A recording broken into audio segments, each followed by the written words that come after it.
ce qu'on peut observer, et ce dont je vais vous parler maintenant, c'est des problèmes qui sont posés par les devoirs et qui sont posés aussi bien aux élèves qu'aux parents. Je vais commencer par les élèves et ce que j'ai plutôt observé en fait.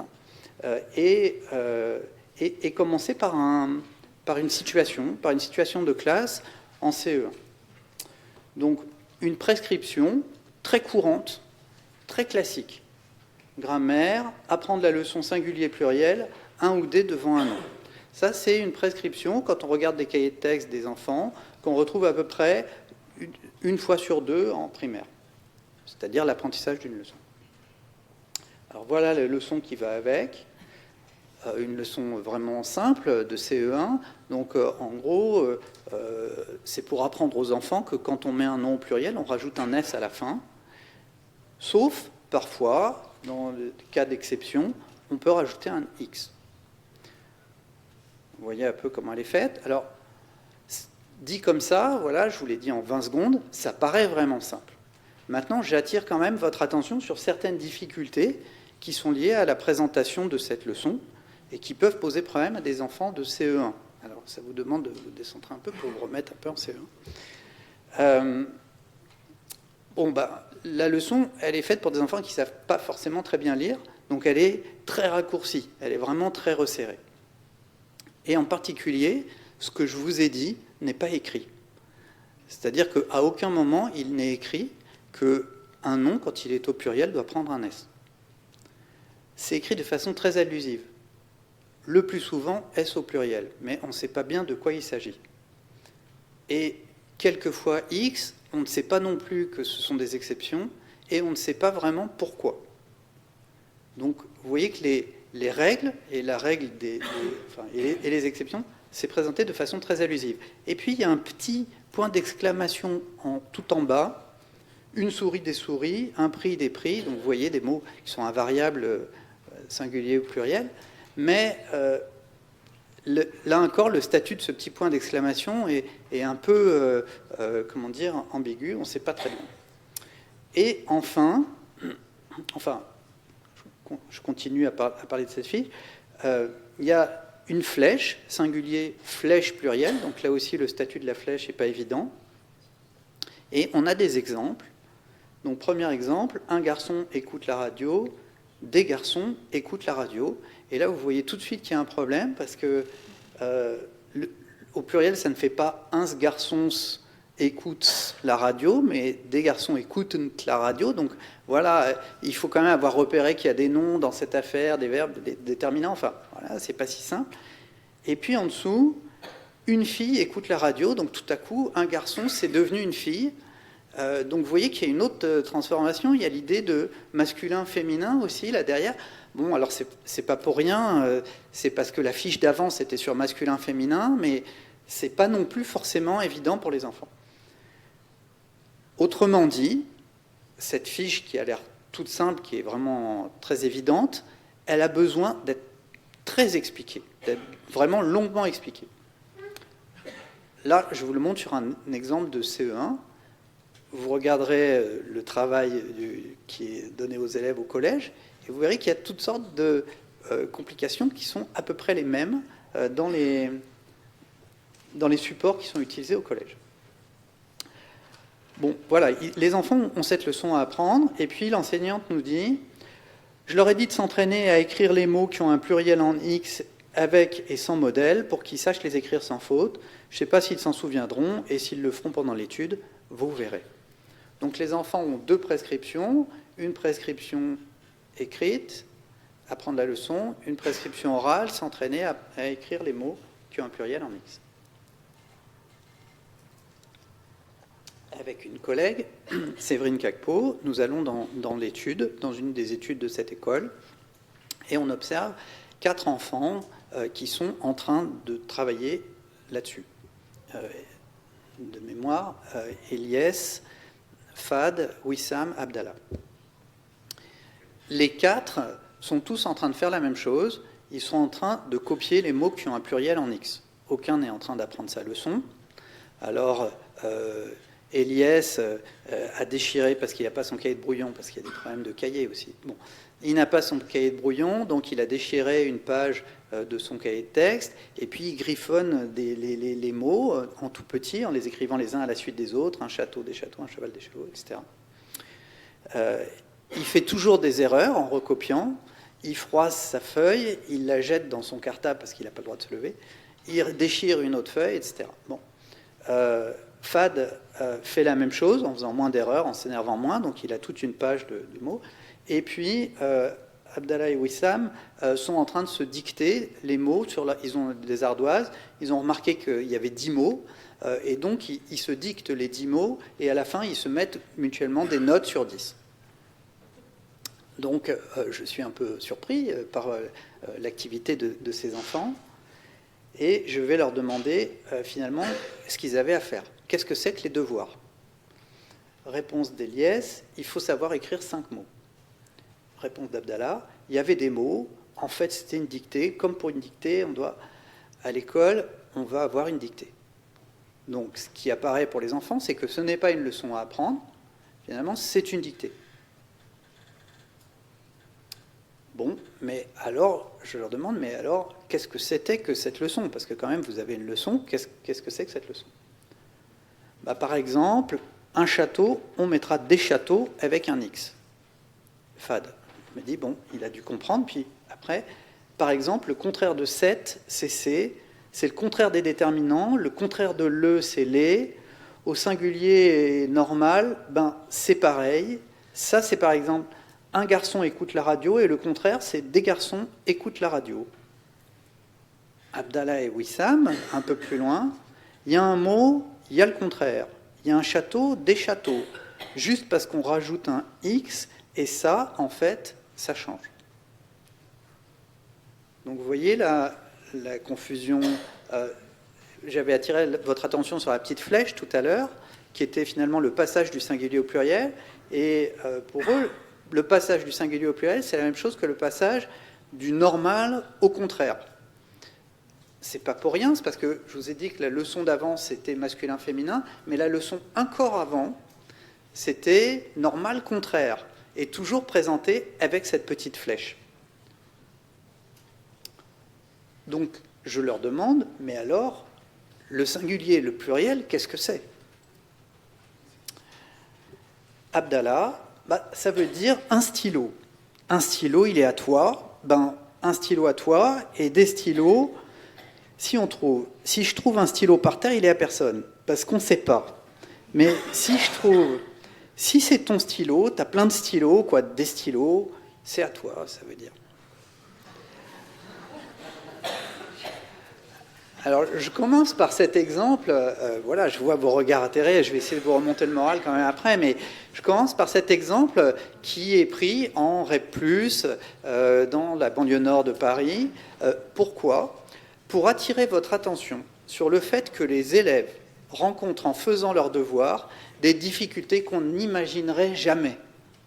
La façon dont Abdallah définit le pluriel, on est vraiment loin, loin, loin des attentes scolaires. Et donc, et tout ce que je suis en train de vous montrer, je peux le voir moi en tant que chercheur parce que je vais discuter avec les enfants. Ils savent que je ne vais pas les juger derrière. Voilà. Mais c'est des choses qui sont invisibles aux personnes qui tiennent l'étude dans le même temps. Alors, si j'essaie de résumer un peu quelles sont les difficultés rencontrées par les élèves, pour certains, des notions qui ne sont pas très bien assises. Ça, c'est quand même une première difficulté, et une difficulté qu'on rencontre tout le temps. Ces fameuses notions qui sont la colonne vertébrale de l'école, des différentes disciplines, qui sont censées être bonifiées à l'extérieur, hors la classe, si elles sont mal comprises en classe, le travail hors la classe ne sera pas efficace.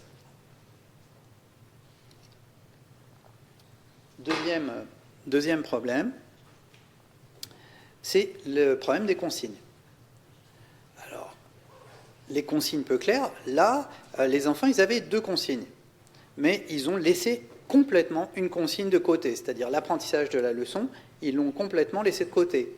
Eliès, quand je lui demande s'il doit apprendre la leçon, il me dit non, surtout pas. Et puis, il ne faudrait pas qu'il l'ait à l'apprendre, parce que je pourrais aussi vouloir, comme je suis un adulte, l'interroger sur sa leçon. Enfin voilà, donc vraiment, il met ça à distance. C'est pas pour rien qu'il met ça à distance. Parce qu'apprendre une leçon, cette consigne qui revient tout le temps, apprendre son cours, c'est très compliqué pour les élèves. C'est une consigne qu'ils ne comprennent pas. Parce qu'apprendre, ça veut dire plein de choses. Ça peut vouloir dire lire et avoir compris. Ça peut vouloir dire lire et être capable de réutiliser dans un autre contexte. Ça peut vouloir dire apprendre par cœur. Ça peut vouloir dire un savant mélange des trois, c'est-à-dire qu'il y a des parties que je dois apprendre par cœur, des parties que je dois avoir comprises, et des parties que je dois être capable de réutiliser dans un autre contexte. Et en général, c'est un mélange des trois. Donc, les enfants ont beaucoup de mal à comprendre ça, et la leçon que je vous ai présentée tout à l'heure, elle était très compliquée de ce point de vue à apprendre. Le résultat, dans les études du premier degré que j'ai observées, c'est que quand les enfants ont des leçons à apprendre, ils ne les apprennent pas. C'est-à-dire que c'est la dernière chose qu'ils vont faire. Ils commencent par faire leurs exercices, parce que c'est plus facile de faire des exercices, bien que ce soit interdit dans le premier degré. Donc, ils commencent par faire leurs exercices, et puis une fois qu'ils ont fait leurs exercices, y compris des exercices d'application de la leçon, une fois qu'ils ont fait leurs exercices un peu vaille que vaille, ils se mettent à regarder la leçon. Très rapidement. Ça, c'est quelque chose qui a été très bien montré par Dominique Glassman. Dominique Glassman est un chercheur qui a beaucoup travaillé sur tout ce qui était hors la classe et qui a produit un rapport pour l'éducation nationale du Haut Conseil à l'éducation dans les années 2004, je crois. Et puis, troisième difficulté pour les enfants, pour certains élèves, c'est qu'ils se retrouvent confrontés à des tâches qui les détournent des enjeux réels des devoirs. Typiquement, dans l'exemple que je viens de vous donner, s'entraîner à écrire les noms qui ont un pluriel en X. Une fois qu'ils ont ça à faire, ils ont une tâche bien matérielle sur laquelle ils peuvent se concentrer, finalement, ils peuvent laisser de côté l'essentiel, l'apprentissage de la leçon. Et donc, parfois, les tâches, dans leur aspect le plus matériel, peuvent détourner les élèves de l'essentiel. Pourtant, ces 4 élèves que je viens de vous présenter connaissent très bien leur enseignante et ils n'ont pas complètement tort. C'est-à-dire que le lendemain, quand ils reviennent dans la classe, ils ont effectivement une dictée. Et dans la dictée, il n'y a effectivement que des mots qui ont un pluriel en X. Donc, ils se connaissent bien, vous voyez, ça fonctionne, quoi. L'enseignante, elle connaît bien ses élèves aussi, parce qu'elle prescrit une leçon, elle est dans les clous. Okay, c'est légal. Et puis en plus, elle sait qu'il y a des chercheurs dans l'étude, il ne faudrait pas faire n'importe quoi. Bon, voilà. Donc, c'est légal. Mais, en prescrivant la leçon, elle sait qu'elle prescrit quelque chose qui est à peu près infaisable. Et donc, elle va permettre aux élèves de se concentrer sur une tâche faisable. Elle rend les devoirs faisables. Elle leur donne un truc facile à faire, recopier des mots. Et les enfants s'en saisissent. Et donc, ce qu'elle évalue le lendemain, c'est cette deuxième tâche, celle qui est faisable. Mais vous voyez, le problème, c'est que dans la classe, du coup, il y a 2 sortes d'élèves. Il y a ceux qui ont pu apprendre leur leçon, ou alors qui l'avaient déjà comprise dans la classe, et puis qui vont continuer à consolider ces notions. Et puis, il y a les autres, ceux qui sont sur cette tâche dérivée, qui a finalement peu d'intérêt. Voilà. Si je suis sur cette tâche dérivée, je pourrais me dire que, en gros, je prends un mot normal, singulier, puis je trouve le contraire, et pour trouver le contraire, ou le pluriel, je mets un X. Voilà la règle qui sort de tout ça. Un autre exemple, je ne sais pas s'il faut que je prenne un autre exemple, toujours sur un travail de CE1. Et celui-là, pourquoi est-ce qu'il m'intéresse? Parce qu'il y a à la fois la leçon et en dessous l'exercice. Je retiens bien, donc ça c'est le côté leçon, c'est sur le passage du masculin au féminin des noms. Et puis en dessous l'exercice, donc vous voyez, ça commence par un boulanger, il faut que j'écrive un boulanger, une boulangère. Sauf que Camilla, elle se retrouve face à ça, et puis, bon, la leçon, elle voit bien que ça ne sert à rien, donc elle le laisse de côté. Elle va directement à ce qu'il faut faire, à la tâche. Et là, elle voit un boulanger. Ben oui, c'est pas une boulangère, c'est un boulanger. Et en plus, elle ne sait plus très bien comment on dit celui qui fait du pain. Et c'est plutôt quelqu'un qui fait des pizzas, apparemment. Enfin, bon, bref, elle ne sait pas bien ce que c'est. Et donc, l'exercice se transforme en jeu des métiers. Et dans le jeu des métiers, voilà, vous voyez une danseuse, c'est une danseuse, c'est pas un danseur. Et puis, est-ce que les garçons dansent? Enfin, bon, voilà, ça pose toutes sortes de problèmes. Alors, pourquoi est-ce que ces élèves que je suis en train de vous présenter ont du mal avec leurs devoirs, Donc, explication assez traditionnelle des enseignants, parce que les enseignants ne voient pas tout ça, en fait, ne voient pas toutes ces difficultés. Donc, c'est pas du tout pour leur jeter la pierre, loin de là.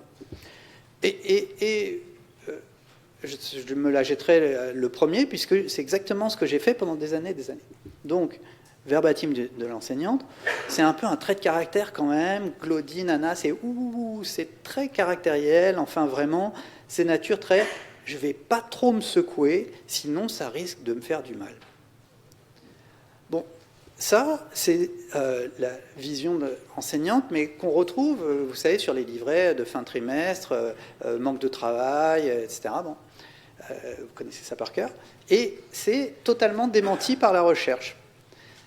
Il y a eu plusieurs recherches là-dessus, sur la quantité de travail fournie par les élèves, et notamment dans le secondaire. Ça a été fait plutôt dans le second degré.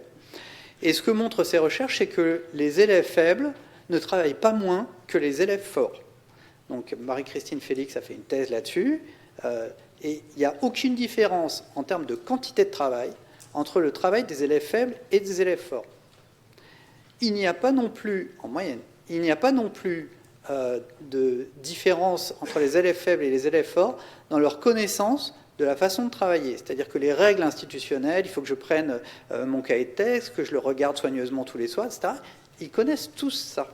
Les élèves le connaissent tous. En termes de méthodologie, ils ont à peu près les mêmes méthodologies de travail.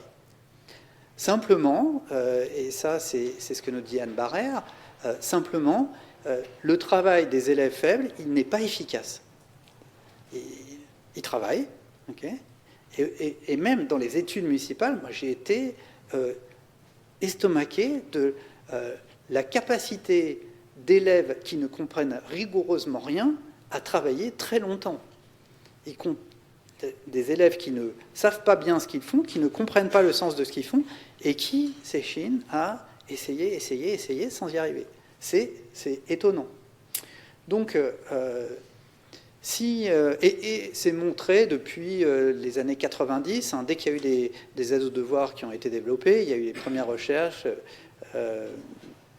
Griset, je pense, sur la question, où il montrait que parfois les élèves s'y prenaient trop tard, mais aussi bien les élèves les plus faibles que les bons élèves, mais tous travaillaient.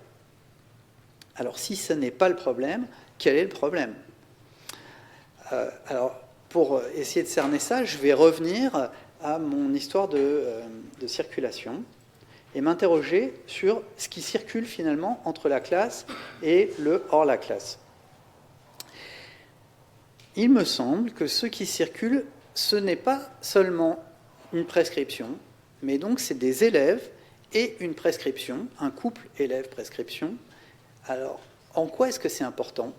C'est important parce que les élèves interprètent la prescription. Il y a un rapport entre les élèves et la prescription, et c'est là qu'on a un problème. Parce que la prescription, elle est toujours liée à des notions qui sont travaillées dans la classe, et l'élève, il est toujours lié à une socialisation particulière, propre à chaque sujet, et en particulier une socialisation familiale.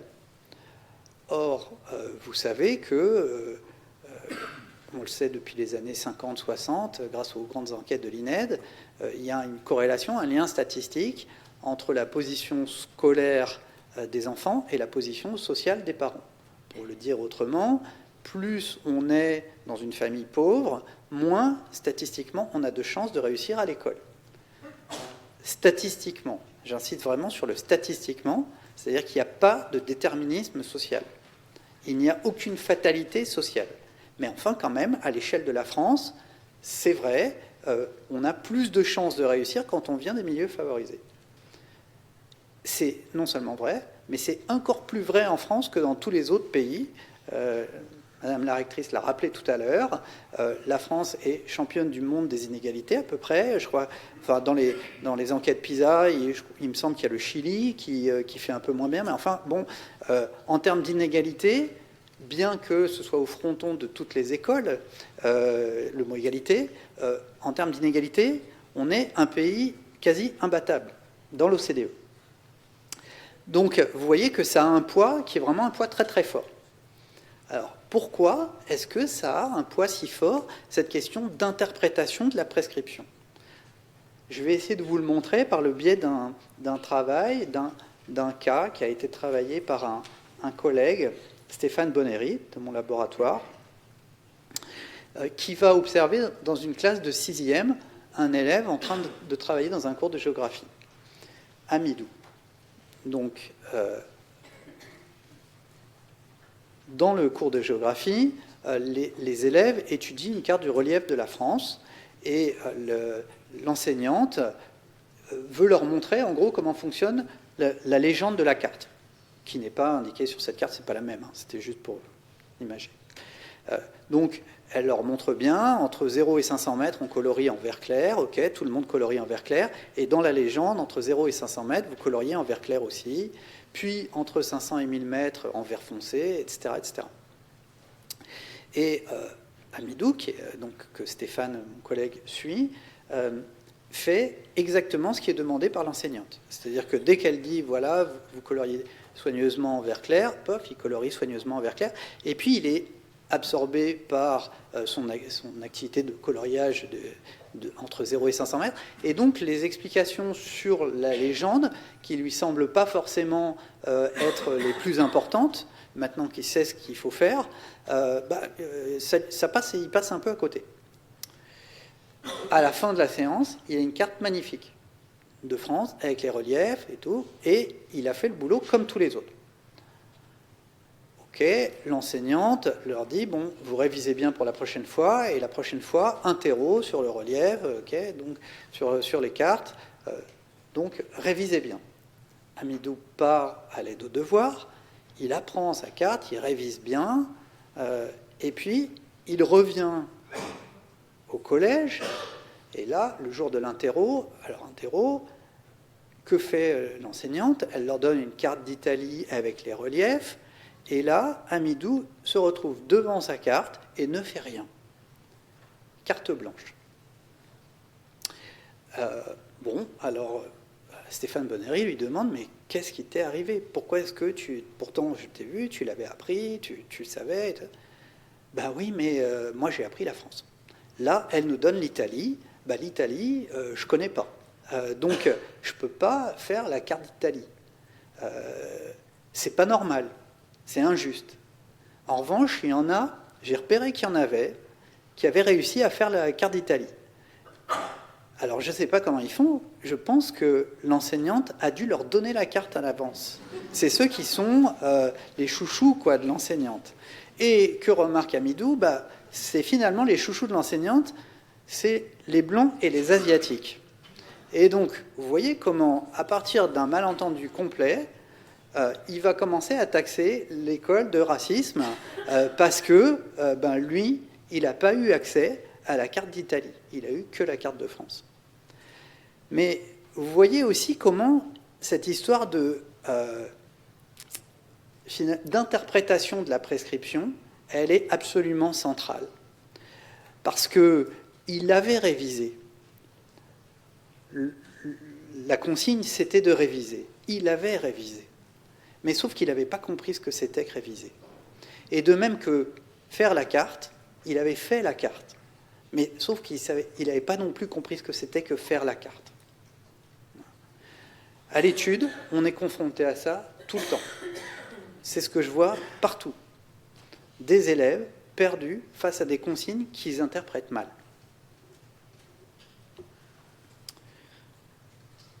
Bon, donc, si je reprends mon petit schéma de la circulation entre classe et hors classe,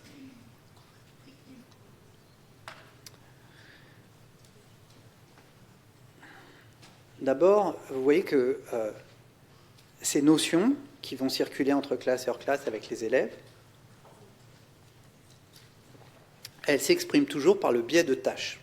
Et qu'il y a dans ce rapport entre les tâches qui sont prescrites et les notions qu'il y a derrière, il y a vraiment quelque chose à chercher. Et donc pour certains élèves, ceux pour lesquels on va avoir cette boucle vertueuse des devoirs, les tâches vont être l'occasion de travailler les notions, de les bonifier, de les renvoyer ensuite à l'école et de faire émerger de nouvelles notions. Mais pour d'autres enfants ou d'autres élèves, je ne sais pas si je suis dans la classe ou hors la classe, alors j'ai tendance à jongler entre enfants et élèves. Le lien entre les tâches et les notions n'est pas clair du tout. C'est-à-dire qu'ils ont du mal à percevoir les notions derrière les tâches. Et ce qui va passer dans le travail hors la classe, c'est plutôt les tâches que les notions. C'est ce qu'il y a à faire directement, recopier les mots qui ont un pluriel en X. Et le travail, il va du coup être probablement un peu laborieux. Un peu laborieux parce qu'il a moins de sens, vous voyez. Et ce qui va revenir dans la classe, ça va être les tâches réalisées qui vont être corrigées, mais petit à petit, pour ces élèves, les notions, elles ont tendance à s'effacer. Donc on a vraiment deux boucles des devoirs qui sont très différentes suivant les enfants. Je vous le présente de façon un peu dichotomique.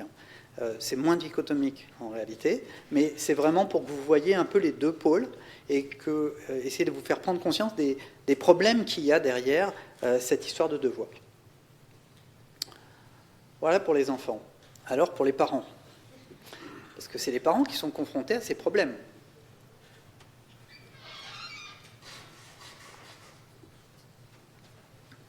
Première remarque, les parents sont massivement mobilisés sur la question des devoirs en France. La France est un des plus grands marchés mondiaux d'aide aux devoirs. Ça représente de l'argent, c'est en milliards, ça se compte en milliards. Pas seulement devoirs faits, mais aussi la défiscalisation de l'aide aux devoirs à domicile, etc. Enfin, tous les dispositifs qui sont mis en place en France, c'est un marché énorme. Et les parents sont conscients de l'importance des devoirs. Ils sont conscients de l'importance de l'école, parce qu'en France, le diplôme a une grande importance, plus qu'ailleurs. Et donc, ils sont massivement mobilisés. Vous voyez qu'en pourcentage, c'est les mères, surtout les mères, mais les pères un peu aussi, mais quand même, c'est plutôt le travail des mères. Le troisième travail des mères, après le boulot de la journée, les tâches ménagères, 80% par les femmes, et l'aide aux devoirs des enfants. Donc, en sixième, 81% des mères s'occupent des devoirs de leurs enfants. Ah non, en troisième, pardon, donc à la fin du collège, 81% des mères s'occupent des devoirs de leurs enfants. En sixième, c'est encore plus massif. Vous voyez qu'on est sur du 93%, quelque chose comme ça. Ça, c'était en 2002-2003. Et vous voyez que la tendance, elle est plutôt à l'augmentation par rapport à 91-92. Alors, à ma connaissance, il n'y a pas de statistiques qui aient été refaites depuis par l'INSEE, c'est les statistiques de l'INSEE. Mais on voit qu'en tous les cas, c'est massif. Si on regarde le temps passé à encadrer les devoirs, vous voyez qu'en CP, le temps passé est de 14 heures par mois pour les femmes et de 6 heures par mois par les hommes. Donc si on ajoute, ça fait 20 heures par mois, soit en moyenne 1 heure par jour de classe. Je ne sais pas si vous voyez, c'est assez délirant. 1 heure par jour de classe qui est passée dans les familles à encadrer les devoirs. les devoirs de tous les enfants de la famille. Mais c'est massif. Et c'est encore vrai en 6e. Et après, ça va baisser progressivement jusqu'à la terminale. Mais en 6e, là où la plupart des élèves de devoirs faits sont inscrits, enfin, la plupart des élèves, c'est des élèves de 6e, l'aide dans les familles, elle est massive également. Et là encore, ça a tendance à augmenter. Pourquoi est-ce que ça augmente? Ben oui, parce que ça se durcit un peu quand même la société, c'est-à-dire qu'on est dans une société où pour trouver du boulot, il faut avoir un diplôme, et le chômage, il fait peur à tout le monde. Troisième remarque, proportion des mères qui se jugent dépassées. Alors, au collège, pour l'ensemble des parents, on est à peu près, pour l'ensemble des mères, on est à 50-55% qui se jugent dépassées. Les mères se jugent dépassées, mais elles le font quand même, hein, vous avez bien compris. Elles encadrent, mais elles savent qu'elles sont dépassées. Mais elles n'ont pas le choix, puisque de toute façon, les devoirs sont incontournables. Donc elles le font. Si je regarde les mères qui n'ont aucun diplôme, je suis à plus de 80% des mères qui se jugent dépassées, mais qui le font quand même. Et là, les parents se retrouvent dans une situation très délicate, où ils sont finalement enseignants ou supplétifs des enseignants le soir, et où ils sont tenus d'avoir un discours d'enseignement, etc., tout en étant dépassés. 2 exemples dans des familles. Premier exemple, extrait du travail de Séverine Cacpeau. Séverine Cacpeau a mené un travail sur les devoirs au collège et au lycée, mais surtout au collège, et elle est allée dans les familles pour voir comment ça se passait dans les familles. Et comment, dans les familles, on reconstruisait des didactiques familiales qui étaient parfois très éloignées de ce qui était attendu par l'école. Donc c'est Augustine, qui est la tante de Priscilla. Priscilla est une élève de 6e, je crois, ou de 5e, je ne sais plus, et qui est jugée avoir des difficultés d'un point de vue scolaire. Donc Augustine, on va lire. Alors, pardon, elle doit lire un chapitre d'un roman policier, et puis l'idée derrière, c'est d'essayer de comprendre comment l'histoire est faite, la structure narrative de l'histoire. Bon. On va lire. Lis-moi ça un peu pour que je vois comment tu lis. Allez, on y va. Alors Priscilla commence. Vol de bijoux. Ah non, en principe, je t'ai expliqué qu'il faut mettre la main pour pouvoir bien suivre. Je ne fais pas comme la maîtresse. Ce que je fais, c'est pour voir si tu enregistres bien tes sons, si tu regardes bien, parce que tu ne travailles pas pour manger la majeure partie des mots. Alors, on commence à lire. Allez. Donc, Priscilla, du coup, suit avec son doigt. Vol de bijoux à l'hôtel Métropole. Ah, d'abord, tu sais, tu as mangé le E. Ça ne va pas. Métropole, voilà. Donc, vous voyez cette tante qui est très investie dans les devoirs de sa nièce, qui est très valorisée par l'établissement parce qu'on sait qu'elle encadre les devoirs, est en train d'empêcher sa nièce de lire. Elle l'empêche de lire, enfin, peut-être que ça aurait pu l'aider en CP, j'en sais rien, à décoder, vraiment, si elle avait du mal à décoder, et encore même, on pourrait en douter aussi, c'est-à-dire se dire qu'en CP, c'est pas non plus la bonne façon de lire, mais en tout cas, en 6e ou en 5e, c'est sûr, on n'est pas du tout dans ce qu'il faudrait faire en français pour lire Vol de bijoux à l'hôtel Métropole. Deuxième exemple, une de mes étudiantes qui allait faire également une observation dans une famille. Pardon. La mère me confie que Nadia est punie quasi quotidiennement et qu'elle ne sait plus comment faire. Je l'ai vue, la maîtresse, elle dit que je dois être sévère, que je dois plus m'en occuper, mais ici, elle est sage. Je ne vais pas crier pour rien, non? Alors, donc l'étudiante lui demande si elle l'aide pour ses devoirs. Elle répond qu'elle vérifie tout. Elle s'approche de la table où les devoirs ont été faits, s'empare du cahier de leçons, l'examine consciencieusement et dit à la petite « C'est bien ma fille », puis elle repose le cahier. Et plus tard que découvre mon étudiante, elle me confie à voix basse qu'elle ne sait pas lire et fait semblant de vérifier. Elle voudrait bien aider sa fille, mais leurs leçons, là, c'est pas possible de les comprendre. Alors je vérifie, mais je sais que ça ne sert à rien, je ne peux pas l'aider, c'est pas possible. Et vous voyez comment l'institution, en fait, met cette mère dans une situation impossible vis-à-vis de sa fille. C'est-à-dire qu'elle est obligée, on lui a demandé de suivre les devoirs de sa fille, donc elle le fait, elle est obligée pour ça de faire semblant de savoir lire, alors que sa fille sait pertinemment qu'elle ne sait pas lire, donc ça la décrédibilise aux yeux de sa fille. Enfin, vous voyez le genre de situation que ça peut poser et qu'on n'imagine pas, en fait. On ne pense pas à tout ça, parce que tout ça, c'est du travail qui est réalisé en dehors de notre regard. C'est des choses qui se passent sans qu'on en ait connaissance.